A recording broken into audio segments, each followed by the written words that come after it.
All right. What is up, everyone? We are back. Thanks for tuning in. Very exciting episode. It's been 11 days since we planted everything. So everything has sprouted up. 11 days, all we had to do was keep it moist pretty much from the time that we planted it in that long video. So you got to put in your work in the front end, but then look at what we're rewarded with. Look at this. Boom. You got the peas there, all coming up. See, it's labeled. You got the kale here. See, that's labeled. One row of kale. Another row of kale hasn't come up yet. It's the only thing that hasn't come up, but it looks like it's starting to actually on the end there. And then this is 2 rows of broccoli. All coming up. Heavy. Okay, and then the big plant here in the middle of this row is arugula. That actually sprouted up 7 days. It only took 7 days. Or even less, actually. I think it was like 5. We are still waiting on the carrots, the squash. Yeah, the carrots and the squash have not actually popped up yet. Unless that's the squash, but I think that's just some arugula that fell over there. That's not squash. So we've got the beds completely ready, and they're ready to be planted in. It is raining, so it's not a sunny video today, but you can probably hear the rain in the background. In the greenhouse, it's always kind of cool to be in here. We've also got a little thermometer there. You can see that I got this from Goodwill for 99 cents. I think that's a pretty good deal. It looks like a pretty decent thermometer, reading in at about 59. So it is hotter in here than it is outside, and that's what helps us. We've also got some onions planted here. I don't think they've come up yet, though. Those are onions all in here. And we're about to do an exciting video with a grow bag like this, but I'm going to do mushrooms in it. I believe they're wine cap mushroom spores. So that would be really cool. I've done a little decoration here for the greenhouse. It's got the wood with the Spanish moss on it and the real moss in there. I think that's kind of cool. It looks pretty interesting hanging there. I got this Buddha's hand that kept spiking me up and out of the way. Got a good amount of walking room in here, so I can come in here and get the seedlings and check on the seedlings very easily, all the veggie seedlings. So it's funny, this time of year last year I was planting Jaboticaba seedlings in these trays, and now I am planting veggies in these trays. So I've actually used these trays 2 or 3 times to plant out tropical trees and successfully sprouted them. That's what all these seedlings are. And now I'm using these for veggies. So don't throw away your trays. Just tape them up when they break, and you can keep using them. They're obviously doing well. Everything's looking healthy. And let's check some of our other stuff we got. The figs looking healthy, coming out, sprouting out. Unfortunately, we've got rain coming for the rest of this week. Yesterday was beautiful weather. Everything got to heat up pretty good. I had a fan going with the window open. So yeah, just wanted to update everyone. Really quick update. Successful seed sprouting. We did not use a seed sprouting mix. We just used a regular potting mix.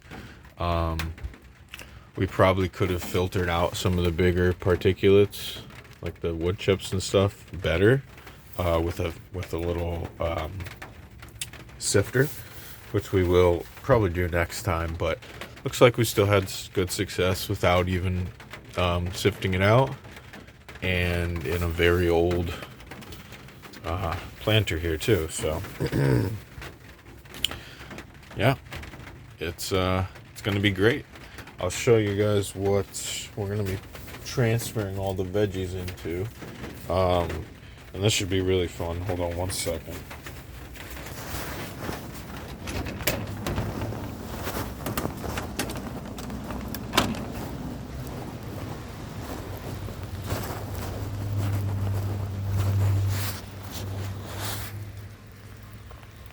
Boom.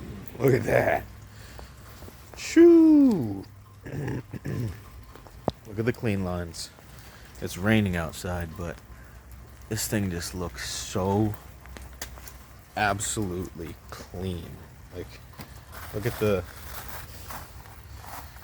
Looks like a professional install.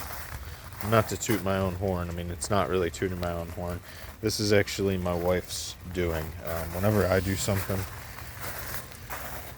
with gardening, usually it doesn't turn out this professional. But my wife, she got in on this project. And I'll tell you what. She absolutely crushed it. It looks amazing. We are going to be transferring all those seedling veggies into here, and here. We've got 3 of them with this nice gravel pathway that's out of the rain, and then the rain just comes right up to where the beds stop. So it's perfectly situated so that the beds can still get natural rain, but if you want to, you can come back here and walk and pick and stuff without even getting wet, because we actually do have a lot of rain in my climate. It's raining now. It's going to be raining all week. We do have a lot of rain, but that's good for plants. We got a lot of rain and sun, and I believe that they'll be very happy. So I used a raised bed mix, and then I mixed in a good amount of perlite just on that top 2 inches. You don't have to mix it all the way in, but you do. It is great to put down all natural organic perlite just for drainage. And you can see it's kind of, I call it cookies and cream. It's like a cookies and cream mix, and that's going to be really good to put the seedlings into when they're a little bit bigger, about 6 to 8 weeks. We'll put them all in here. Nice aerated fluffy soil, and I believe they'll grow great in these raised beds. On the bottom of the raised beds is fabric liner, and then it's just fully filled with the soil. I didn't do any hugel mound or cardboard or logs under the soil like I sometimes do, because I don't want pockets to break down and then like dip down and then cause my veggies to like fall over, because these are only 12 inches. So, you know, they're only 12 inches high, a foot high. So it wasn't that crazy to fill them all with soil. So that's what everything's going to be going into. And yeah, I just love this little rock garden. I'll give you guys kind of a view of it like this. I've always wanted something like this. Always wanted a rock garden. I think it'd be really cool to come out here, walk this path in the summer, harvest stuff. Even get a little seat right here, like a stool or like a garden gnome or something. But I don't know. There's so many possibilities. So it's really cool. We'll go back in the greenhouse now. Hold on a second.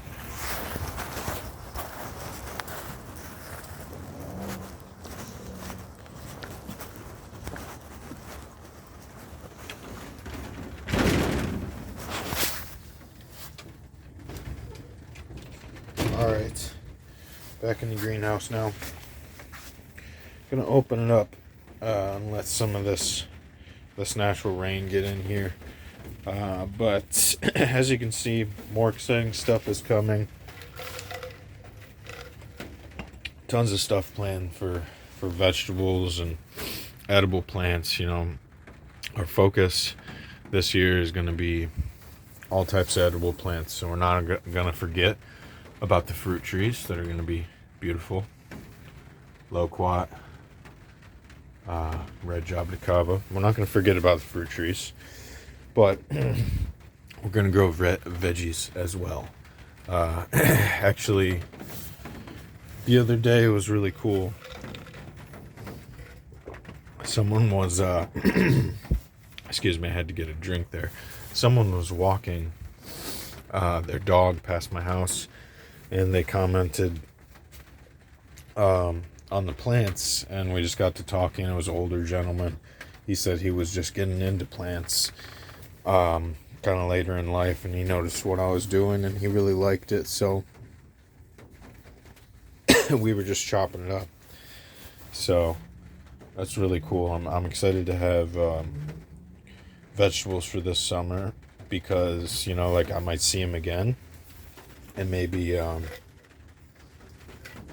know, I hand him a homegrown cucumber or homegrown tomato, squash, whatever I might have, and he can take it and try that. So it's just cool to share, and also just being on a suburban lot. It's cool to kind of inspire other people that probably thought they couldn't do things here. You know, here is my biggest tree right now. It's kind of my problem child. I don't know. Look at the little size of this thing. It's got a beautiful structure where it's reaching out and drooping down, which is really good. That's actually the form you would want, but it's gonna need cleaned up if it's gonna stay in the greenhouse. It's gotta have more upright growth. So I'm gonna have to cut it back and train it and cut it pretty severely. So that's gonna be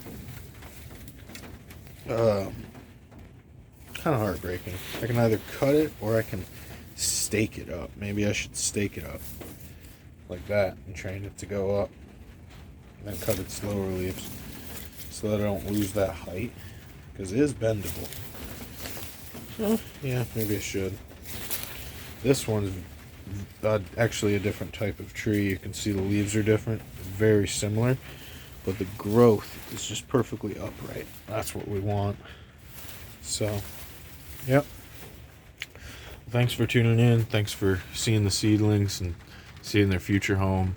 Stay tuned in. Please subscribe if you want to see everything about the future, with where we're going to put the seedlings, the harvests we're going to get, you know, everything, the trials, the tribulations, the failures, the successes, everything I'll share on here, and all the tips and tricks. I do not bogart, so I just openly share the information I'm learning about the botanical interests that we have here, and just trying to keep it real. So thanks for watching, and everyone have a great day. We'll end it on a pea. That's what a seedling pea looks like. Imagine all the peas that's going to create. Wow. And I only paid a couple cents for it. Unbelievable.